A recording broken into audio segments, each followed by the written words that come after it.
This video is how to properly tighten the quick release on your Glion Dolly scooter. The quick release holds the handlebars in place. You're going to want to open the lever, tighten the thumb screw by hand, close the lever, check to make sure it's tight. You should have no wiggle or play in your handlebars. Step on the standing board of your scooter and pull up.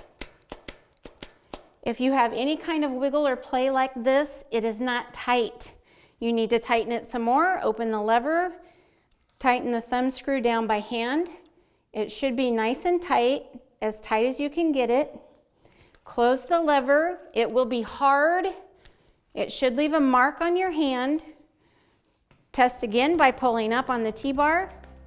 No wiggle, no play. You're nice and tight, set to go. Happy riding.